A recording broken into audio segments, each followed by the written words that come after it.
श्रीमद् भागवत महापुराण के तीसरे स्कंद में कपिल भगवान अपनी माँ से कहते हैं कि माँ, जीव जब गर्भ में रहता है माँ के, तो गर्भगत जीव भगवान की स्तुति करता है और उस समय उस ईश्वर से, उस परमात्मा से कई शपथ लेता है, कई सौगंध लेता है, कई कसमें खाता है। क्योंकि सबसे बड़ा जो नरक है वो गर्भ को माना गया है। चारों तरफ से जेर से घिरा हुआ रहता है, मां के पेट में उल्टा लटकाया हुआ रहता है, चारों तरफ से मां के पेट में मलमूत्र में पैदा होने वाले कीड़े इसकी कोमल देह को खाते हैं, काटते हैं, नोचते हैं। ये वहां रोता है, ये वहां बिलखता है और उस स्थिति में वो भगवान को याद करता है। बोल शंकर भगवान की। आप सोचिए कि हम लोग एक कमरे में हमको बंद कर दिया जाए, छोटे से कमरे में, तो हम लोग की क्या दशा होगी। और उस कमरे में भी हमको ऐसे सांचे में डाल दिया जाए कि जहां हम हिल ना सके, डुल ना सके, कितनी बड़ी विपत्ति होगी। मां के गर्भ में प्रत्येक जीव, आप, हम सब लोग ऐसे ही जेर से घिरे हुए रहते हैं और उल्टे लटके हुए रहते हैं। उल्टे गर्भ के कीड़े उस कोमल देह को नोचते हैं, काटते हैं। मां कुछ खट्टा खाए, कुछ तीखा खाए, कुछ गरम खाए, कुछ ठंडा खाए, सब उस बच्चे को सहना पड़ता है। तो वहां वो उस परिस्थिति में भगवान को याद करता है, उस परिस्थिति में ईश्वर को याद करता है कि हे प्रभु, आप मुझ पर कृपा करें और ऐसा मुझे आशीर्वाद दें कि मैं आपका कभी नाम न भूलूं, क्योंकि नाम ही तो सहारा है। कहा कि जब मैं धरती पर जाऊं तो मैं आपको कभी भूलूं नहीं, क्योंकि आपको भूल गया तो दोबारा फिर इसी नरक में आना पड़ेगा, इसी गर्भ में आना पड़ेगा। भाई अगर जिसने भगवान का आश्रय ले लिया, सहारा ले लिया, नाम ले लिया, भजन कर लिया, अर्चन कर लिया, तो वो तो भगवत धाम को पहुंच जाएगा। फिर उसे गर्भ में क्यों आना है, फिर उसे योनियों में क्यों भटकना है। तो वहां हम सब लोग अपनी मां के गर्भ में भगवान से वादा करते हैं, हे प्रभु, धरती पर आप हमको भेजो, आपका हम इतना भजन करेंगे, आपको इतना साधन करेंगे, आपको इतना याद करेंगे, आपकी इतनी आराधना करेंगे कि हम दोबारा इस गर्भ में न आ पाए, इस साधन को करेंगे। लेकिन होता क्या है, भगवान को उस समय दया आ जाती है। जब वो रोता है मां के पेट में, भगवान प्रसूति वायु के द्वारा उसको धरती पर फेंक देते हैं। हमारे जन्म का समय थोड़ा याद करिए। आज हम लोग अपने आप को बहुत महान, बहुत श्रेष्ठ, बहुत दिव्य समझते हैं। एक बार थोड़ा उस दृश्य को याद करिए, जब बच्चे का जन्म होता है तो उस समय कैसा रहता है। जैसे नाली, गंदगी में जैसे कीड़े होते हैं ना, उसी तरह हम लोगों का जीवन होता है। खून से घिरा हुआ है, रक्त इत्यादि से लिपटा हुआ है, और जैसे कीचड़ में पड़ा हुआ कीड़ा, गंदगी में पड़ा हुआ कीड़ा होता है, उस दशा में हम लोगों का जन्म होता है। रेंगता है, बिलखता है, रोता है, स्वच्छ करके उसको किनारे ला लिया जाता है। जैसे किसी नाली के कीड़े, गंदगी के कीड़े को उठा लिया। ये हम लोगों का जीवन है, यहां से हम लोगों की शुरुआत होती है। लेकिन वादा करके आए थे भगवान से, आपका इतना भजन करेंगे, आपको इतना याद, दोबारा नहीं आना चाहेंगे हम यहाँ, इस काल कोठरी में हम दोबारा बंद नहीं होना चाहते।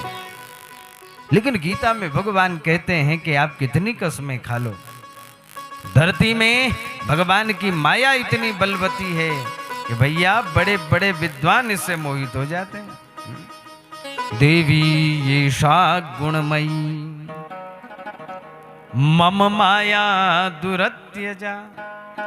भगवान कहते हैं कि धरती में मेरी माया इतनी ताकतवर है कि बड़े बड़े विद्वानों को भी अपनी चपेट में ले लेती है, उसको घेर लेती है। और हम लोगों का भी वही होता है जन्म से पहले भगवान को याद करते हैं, उस तत्व को याद करते हैं, उस ईश्वर को याद करते हैं कि आपके भजन, आपको याद के अलावा हम कुछ नहीं करेंगे। लेकिन महाराज जैसे जैसे समाज में हम घुलते हैं, मिलते हैं, तो सब कुछ हम बटोर लेते हैं। घर भी हो गया, मकान भी हो गया, दुकान भी हो गया, शादी भी हो गई, बच्चे भी हो गया, परिवार भी हो गया। लेकिन जो कसम खा के आया था, जो सौगंध खा के आया था, क्या वो पूरा किया? जो बोल करके आया था कि आपका यजन करूंगा, आपका स्मरण करूंगा, कितना हुआ? हुआ भी तो लोभ से हुआ भी तो अहंकार से हुआ भी तो दंभ से हुआ भी तो पाखंड से हुआ। किस दिन हमने अपने मन से भगवान को याद किया है? किस दिन ऐसा हुआ कि हमारा मन कहे कि नहीं, आज दुनिया की कोई बात नहीं, सिर्फ हम अपने आराध्य को याद करेंगे? ऐसा कोई दिन नहीं। जब जब भगवान की याद आई, दुख में आई, परेशानी में आई, कष्ट में आई, विपत्ति में आई, उसके अलावा कब आई? क्या साधन किया? कहां जीव का लक्ष्य? सदा जीवन भर भोग में, विलास में, परिवार में ही, झूठे मान सम्मान के लिए, झूठी प्रतिष्ठा के लिए, हाँ, और उसके लिए जिसे एक दिन छूट जाना है, इसी के पीछे हम लोग भागते भागते भागते भागते भागते चौथी अवस्था में पहुंच जाते हैं। चौथी अवस्था जब आए, हाँ, चौथी अवस्था में क्या स्थिति? प्राण प्रयाण समय कपवात पिते, कंठावरोधन विदो स्मरणम कुतस्ते। देखिए, चौथी अवस्था में कंठ अवरुद्ध हो जाता है। कफ वात पित्त, आपने देखा होगा कि जो आदमी मरणासन हो जाता है, मरने के समय कुछ बोल ही नहीं पाता है। बोलना चाहता है, वो शिव बोलना चाहता है, वो राम बोलना चाहता है, वो अपने इष्ट आराध्य का नाम लेना चाहता है, लेकिन लाए कैसे? दिन भर हम लोग जो काम करते हैं वो हमको सोते समय याद आता है। आजकल कथा चल रही है, तो जो लोग निष्ठा से कथा सुन रहे होंगे तो सोते समय भी कहीं ना कहीं कथा की याद आ रही होगी कि भाई कथा चल रही है, ऐसा सुना था, ये सुना। क्यों आया आपको सोते समय याद? क्योंकि दिन भर आजकल इसी का चिंतन चल रहा है, वही आपको सोते समय याद आएगा। और जो आपको सोते समय याद आएगा, अगले दिन का वही हमारा पहला विचार बनता है। अगले दिन हमारी सबसे पहले वही सोच बनती है।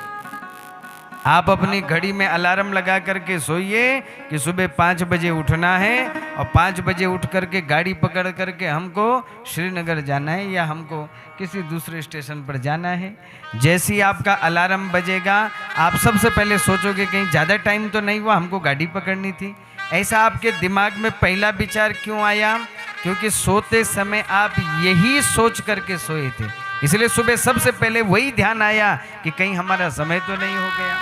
उसी प्रकार से जीव जो जीवन भर करता है, वो उसको मरते समय याद आता है, और मरते समय वो जैसा याद करता है, अगला जन्म उसका वही बनता है।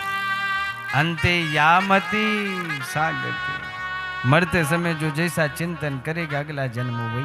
लेकिन मरते समय तो हमको वही याद आता है, हमारा घर छूट गया, हमारे बच्चे छूट गए, हमारा परिवार छूट गया। क्यों? क्योंकि जीवन भर तो इसी को महत्व दिया, जीवन भर इसी के पीछे भागे। हाय मेरा मकान छूट गया, हाय मेरा ये छूट गया। तो मरते समय जब मकान का चिंतन होगा, घर का चिंतन होगा, परिवार का चिंतन होगा, तो फिर वो मुक्त कैसे होगा? दोबारा से फिर वहीं लौट करके आ जाएगा। जैसा चिंतन करेगा वैसा ही बनेगा, तो दोबारा फिर से उसको धरती में आना पड़ेगा। पिछले जन्मों के प्रारब्ध के कारण, कुछ पूर्व जन्म के संचित के कारण इस जन्म में तो सब कुछ ठीक ठाक मिल गया, लेकिन इस जन्म में जो पाप धर्म किया, क्या पता इसके फल के स्वरूप जन्म तो मिलेगा, लेकिन मिलेगा कहाँ कोई पता नहीं। इस समय तो कम से कम मनुष्य शरीर तो मिला है। अगले जन्म में कुकर बनना पड़े, शुकर बनना, आना तो धरती पर है, पर गारंटी ये नहीं है कि मनुष्य ही बनेगा, अच्छे परिवार में ही जन्म लेगा, इसकी कोई गारंटी नहीं। कर्मों के आधार पर कीड़ा बन सकता है, मकोड़ा बन सकता है, वृक्ष बन सकता है, उड़ने वाला बन सकता है, तैरने वाला बन सकता है, रेंगने वाला बन सकता है, कुछ भी बन सकता है।